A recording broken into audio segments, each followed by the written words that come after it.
If you love Bioneers Radio, it's free and easy to support us. Just take a moment to post a review on our podcast on iTunes, Google Play, or wherever you find our show online. You'll be helping other people find and enjoy these incredible thinkers and storytellers. And thank you for helping us out. This week on the Bioneers, Revolution from the Heart of Nature. We got to think about what it is that we are doing that is going to sustain our relations to our relatives, because that's how we're going to survive on in this next millennium. I'm Neil Harvey. Mending the Earth with Native American leaders is our focus this week on the Bioneers, Revolution from the Heart of Nature.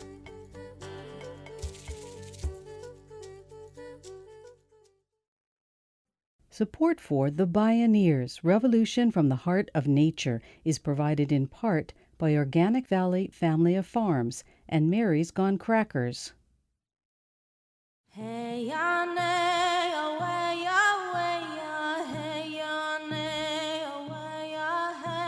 Our father is colonialism, and our mother is attempted genocide. Our brother is anger, and our sister is pain. But you and I, what will we become? What will be our name? You and I, these children of war with red and white skin, how will we pick up the pieces and begin again?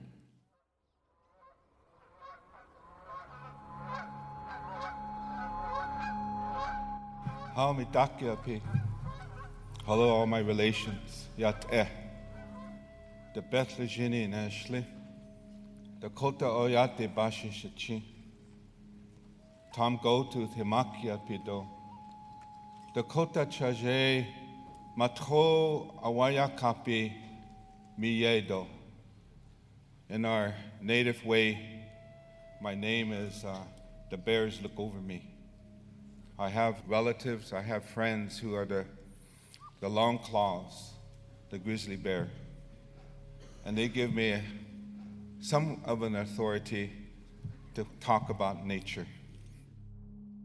In this epic moment of climate disruption and ecological and social breakdown, the Iroquois leader Chief Oren Lyons asks the central question of our time.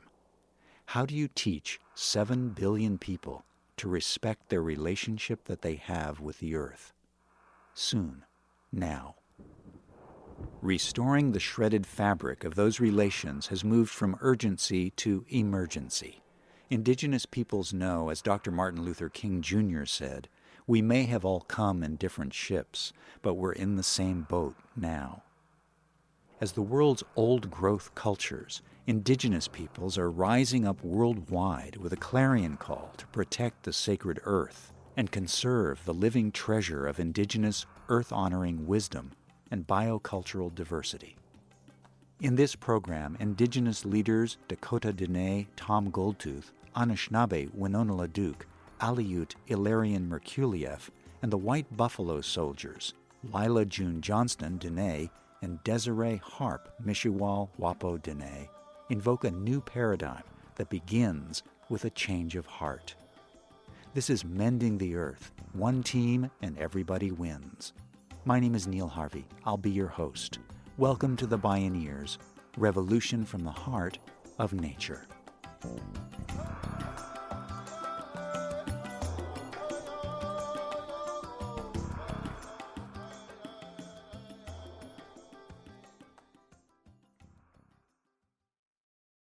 Tom B.K. Goldtooth is Executive Director of the Indigenous Environmental Network, a global grassroots nonprofit. IEN builds the capacity of Indigenous communities and tribal governments to protect sacred sites, land, water, air, natural resources, and the health of people and all living things. Tom Goldtooth is a globally recognized environmental and social justice leader. He spoke at a Bioneers conference. Working for environmental and economic justice is spiritual work that reaffirms our human relationship and responsibility to protect the sacredness of Mother Earth and the recognition of Father Sky. One of the goals of this work is to secure a healthy and safe environment for all people, all future generations, with no disparities in who is more protected. The modern world cannot achieve economic sustainability without environmental justice and without strong environmental ethics that recognizes our human relationship to the sacredness of Mother Earth. The future of mankind depends on a new economic and environmental paradigm. Brother, can you spare a paradigm? And what might that look like? Tom Goldtooth says many of the so-called solutions being put forth to address the climate crisis come from the same paradigm that created the problem. He says carbon trading schemes are one of those problem solutions. These systems tax polluters for their carbon emissions, and the revenue generated is redirected to reforestation and other carbon capture projects. It sounds good in theory, but what about in practice? And who really benefits? Tom Goldtooth. History has seen attempts to commodify land, food, labor, forests, water, genes, and ideas, such as privatization of our traditional knowledge.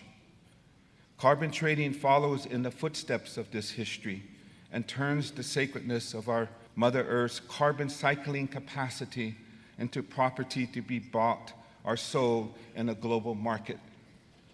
Through this process of creating a new commodity, carbon, Mother Earth's ability and capacity to support a climate conducive to life and human societies is now passing into the same corporate hands that are destroying the climate. Carbon trading will not contribute to achieving protection of the Earth's climate. It is a false solution.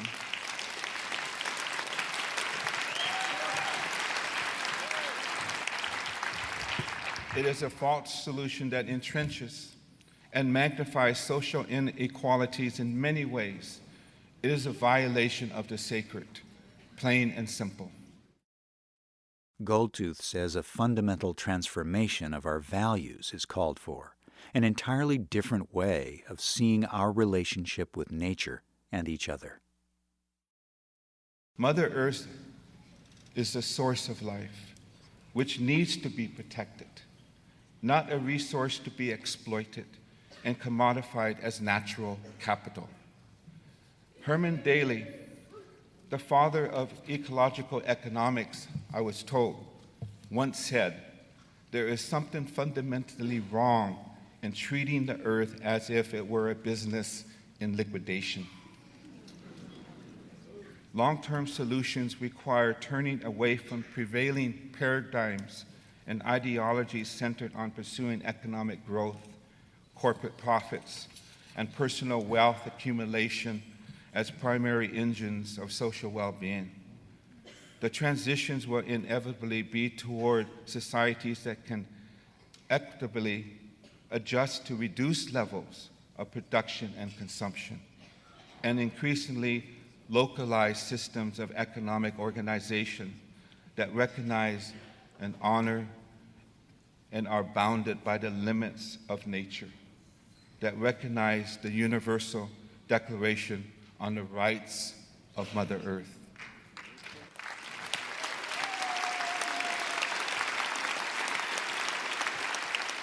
Tom Goldtooth. From some indigenous perspectives, the new paradigm looks a lot like their old paradigm. Winona LaDuke recalls her Anishnabe people's creation story. Originally living along the northeastern seaboard of Turtle Island, now the United States, a prophecy directed the Anishinaabe to move west, to the place where the food grows upon the water. And so the Anishinaabe moved to the Great Lakes region and began their relationship with wild rice. And so we have this food, monomen, which means the most wondrous seed, the most wondrous food that is a part of our migration story and is very much a central part of our culture as Anishinaabe people. We have cared for those rice beds. We have cared for our lakes and rivers for as long as we have been in Anishinaabe King, as long as the Creator has placed us here. And we feel very good about our relationship to our place. Winona LaDuke lives and works on the White Earth Reservation in Minnesota. She's a globally respected leader, author, and founder of White Earth Land Recovery Project and the Indigenous Women's Network. LaDuke contrasts the modern industrial paradigm with her people's traditional ways. We go out on the lake and we put our tobacco out as our offering of thanks for this monoman, this wild rice that grows on our lakes and rivers. And we push our canoes out on the lakes, and one person sits in front and pulls these sticks that look kind of like drumsticks, but they're about this long, made of cedar. And the second person, that's how we knock rice, and the second person pulls with a long pole through the rice beds. And we go out and we harvest hundreds of pounds of wild rice like that. And then we quit in the afternoon and we come in and we lay our rice out so that it can dry. And then we parch it over a fire for a couple hours, and we dance on the rice, like the grape thing, to separate the hulls from the rice. Or then now sometimes we use a little thing that's run by a tractor motor because we're intermediate technology people. And then after that, we winnow it with a new Scotchenog in a basket or else a fanning mill. And we always have a big feast and a Thanksgiving.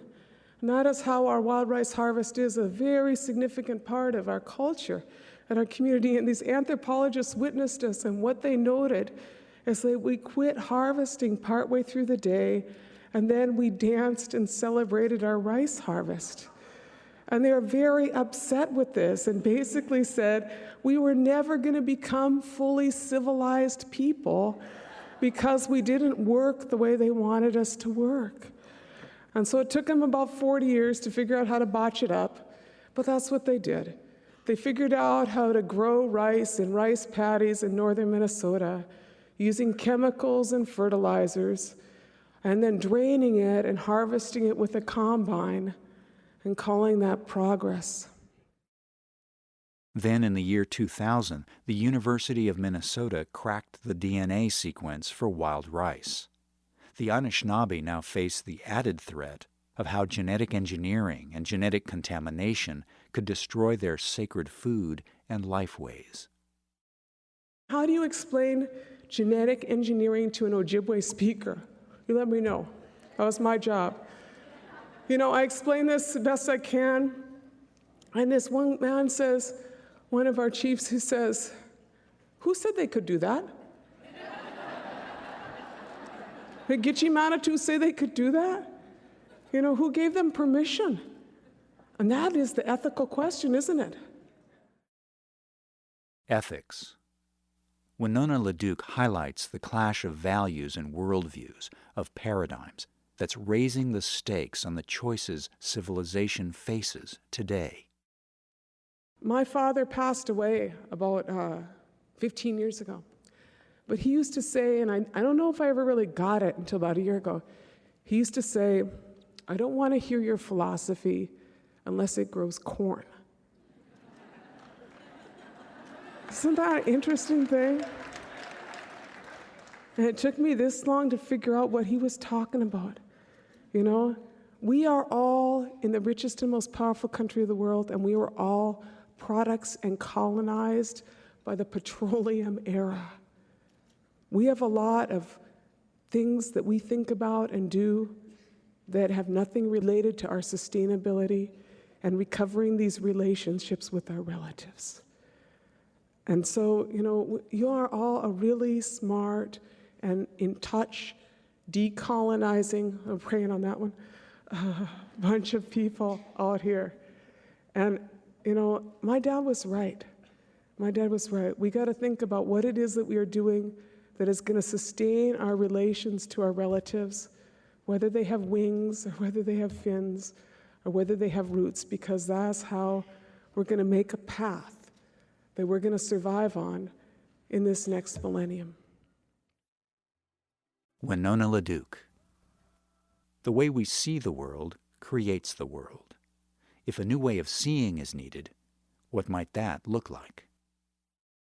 Kelam megam na, kelam kasuda. Angwan, Tingunanganwe, Unanganasokta Kuyach, Amakanchasokta Ilarion Merculief, Kawalanganunanganwe. I am Aleut. My people have been out in the Bering Sea for 10,000 plus years. We're still there, which is rare for Indigenous peoples. And I come from the people of the sea lion. The sea lion are to us like the bowhead whale are to the Inupiat, or the bison are to the Plains Indian. Ilarion Merculief is an Aleut from Alaska's Bering Sea region. The first native commissioner of the Alaska Department of Commerce and Economic Development, he chaired the Indigenous Knowledge Sessions of the Global Summit of Indigenous Peoples on Climate Change. He was raised in a very traditional way. Starting at age 4, he stayed with his grandfather 24/7 for 2 years. From age 5 to 13, he was guided by a traditional mentor. During those years, the mentor may have said no more than 200 words. This traditional upbringing was very rich, and I learned a lot.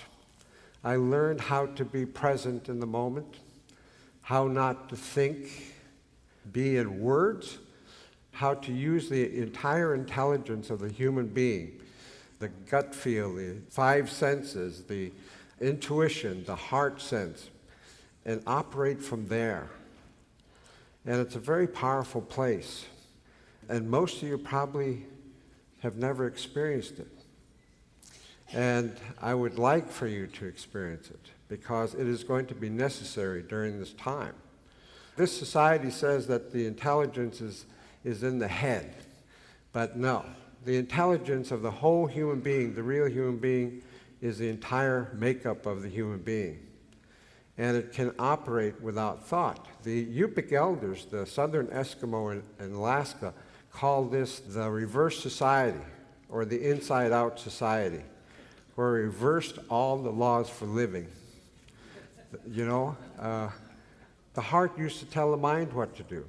Now the mind tells the heart what to do, and we can't tell the difference if it's heart or mind. Ilarion Merculief became acutely aware of the power of traditional knowledge and wisdom, and how fast they were dying off. What would be the future of his people's long, rich tradition of mask-making? At 16 years old, I was lamenting about we lost our ability to make these fantastic masks. And I decided I would go to the oldest man in the island. He was 88 years old at that time, to ask him, because his grandfather was the last shaman on St. Paul, and were shamans that knew how to make the most powerful masks. And so I went to him and I told him my story about and my lament. And he says, no, it's never been lost. You go out to the beach and you clear your head and center yourself and set your intention and wait. Now, that sounds easy, but really, getting out of your head means no thought. So I could do that. I was able to develop this ability to have no thought when I was 6 years old. And so, no thought, and then center yourself is proverbially meeting in your center of yourself. And setting intention, can you imagine setting intention without thought? What is that? It's actually having every cell of your body set that intention. We all have that ability. I'm just a messenger. We have that ability, and don't put me on a pedestal. I'm no different, no more, no less than you are. So what I'm sharing with you, I'm hoping would jar your memory of these things. Well, so I would set my intention, then I sat there for hours, and then pretty soon a small black hole shows up in my mind's eye. And out of that black hole, it got bigger and bigger, and then out of it poured 100 or so masks. Each totally different. And I was amazed. I thought, well, I'm not an artist, and how could this happen? So I went back to the old man and I asked him. He said, well, good boy. You touched the center of the universe, the womb at the center of the universe. And this is a place where our people got our information, where we got our original instructions and our natural laws. And this is when I first discovered this thing and why women were always considered sacred. Because inside of women is the identical field that creates and has creativity as this field at the center of the universe. This exists, it's real. And the women, it was the women that would initiate our shamans. And we were egalitarian, but the women had their role, and they were the leaders. So they would guide our shamans and our people on these ways that everybody got. And it was the source of the original language of one, where we could talk with anything in creation. It's very powerful. Ilarion Merculief. Again, Tom Goldtooth. To restore the Earth's balance, we need to shift from a philosophy of dominion over nature, dominion over self, to a relationship and understanding and respect of the natural laws and love for the beauty of the creative female principle and energy of Mother Earth. Earth jurisprudence recognizes the concept that we only have one Mother Earth. We must stand together in solidarity to protect her. Thank you very much.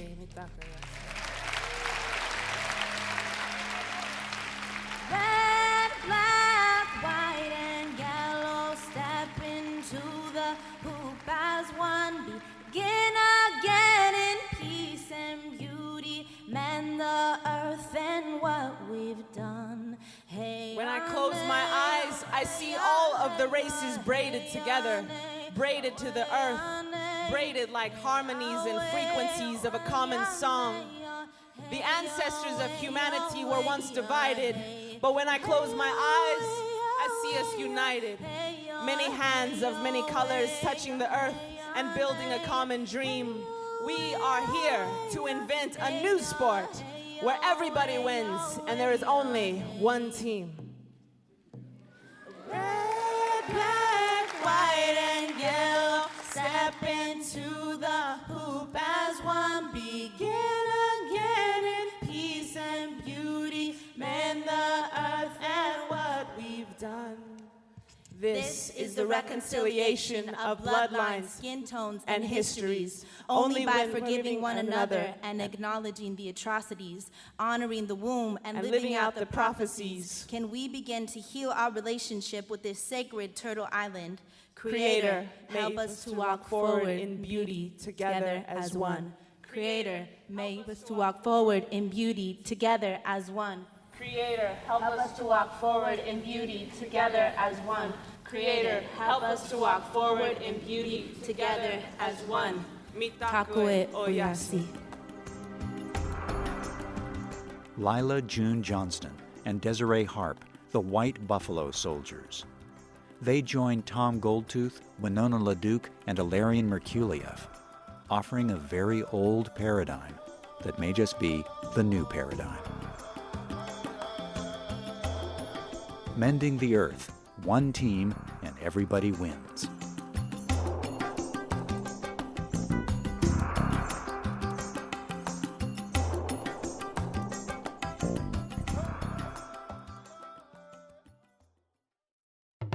You can see Tom Goldtooth, Ilarion Merculief, and Winona LaDuke's complete talks, or explore more Bioneers radio shows and video programming online at bioneers.org. For information on attending the National Bioneers Conference and Bioneers events in your area, please visit bioneers.org or call 1-877-BIONEER. The Bioneers Revolution from the Heart of Nature is a production of Bioneers and Collective Heritage Institute. Executive producer Kenny Ausubel. Written by Kenny Ausubel. Senior producer Neil Harvey. Managing producer Stephanie Welch. Distribution is by WFMT Radio Network. Our theme music is taken from the album Journey Between by Baka Beyond and used by permission of Hannibal Records, a Rykodisc label. Additional music was made available by Sounds True at soundstrue.com. For more music information, please visit radio.bioneers.org. The opinions expressed in the Bioneers Revolution from the Heart of Nature radio series are those of the presenters and are not necessarily those of Bioneers and Collective Heritage Institute, the underwriters, or this radio station. My name is Neil Harvey. Thank you for listening. I invite you to join the Bioneers in inspiring a shift to live on Earth in ways that honor the web of life, each other, and future generations. This is program number 0714. This program was made possible in part by Organic Valley, pasture-raised organic dairy products bringing the good from our family to yours. Visit organicvalley.coop. Mary's Gone Crackers, healing the planet through conscious eating, gluten-free and vegan products since 2004. Learn more at marysgonecrackers.com. John Masters Organics, feel good about looking good. Visit johnmasters.com. Funding also provided by a grant from the Park Foundation, dedicated to heightening public awareness of critical issues, and by the generous support of listeners like you.